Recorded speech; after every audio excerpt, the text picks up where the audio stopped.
No, Betty, that's wrong. Let me show you again. You use this control to get your focus, you see? All right, and this one here in the right-hand corner to lock the sweep. There we are. Now let's try it again. Well, there's someone here to see you. Are you Mr. Bradshaw, the foreman? Yes. Mr. Donnelly up in personnel said for me to give you this card. I'm your new bearings inspector. Oh? Oh, well, now, I'll be with you in just a minute. No, one at a time. Well, I'll be back later to go over this with you, Betty. Just in the meantime, do the best you can. Would you follow me, please? Sure. Just have a seat here. I'll be back shortly.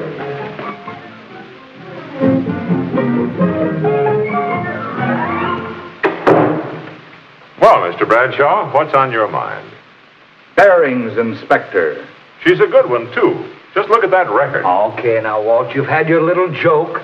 Give her to somebody else. I ask for a man.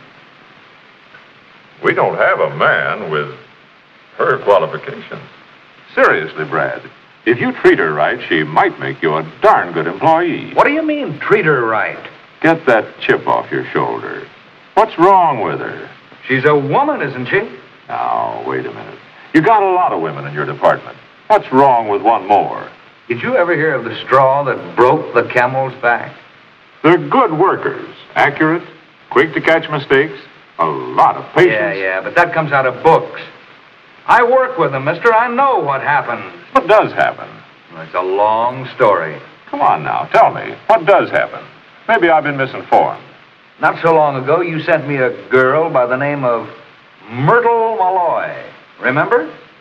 I remember. As per her qualifications, I assigned her to an inspection bench. Well, in a matter of days, that bench looked more like her dressing table. And then came the day when... Joe, will you take your stuff back to table 9? That'll be your bench for the time being. Okay, Chief.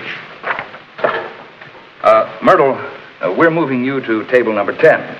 Is something wrong, Mr. Bradshaw? No, nothing's wrong. We just need this space for something else. Well, I sure hate to give it up. It's been a nice place to work. The light's good here, and it's nicely situated right in the middle of things. I just began to feel at home. Well, I'm sorry, Myrtle, but table 10 will have to be your work area for the time being. You mean there's liable to be another change? There's always that possibility. Well, I certainly hope I'm not moved every other day. With man, no trouble at all. Tell him what you want and he does it. But with Myrtle, a little move is a big production. Okay. Now, wait a minute. You asked me, now let me tell you. Now, here's another problem.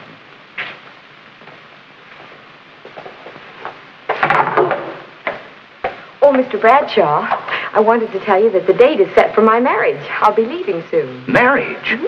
I thought you just got engaged.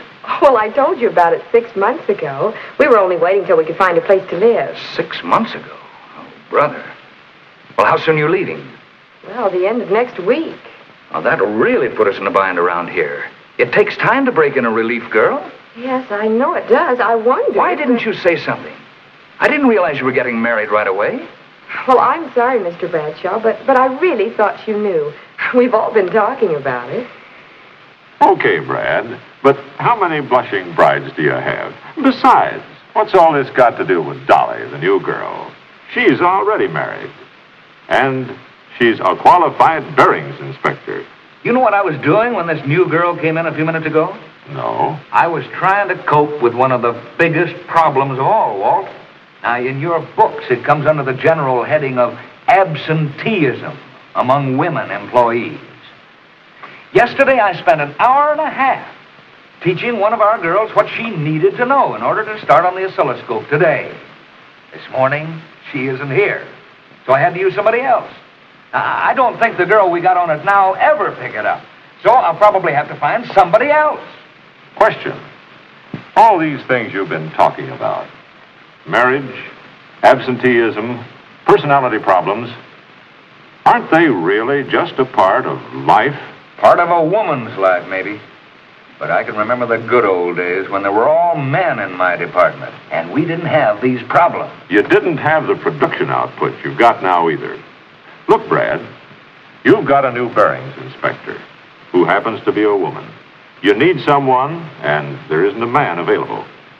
It seems to me that whether the gal adds up to trouble or not is pretty much up to you.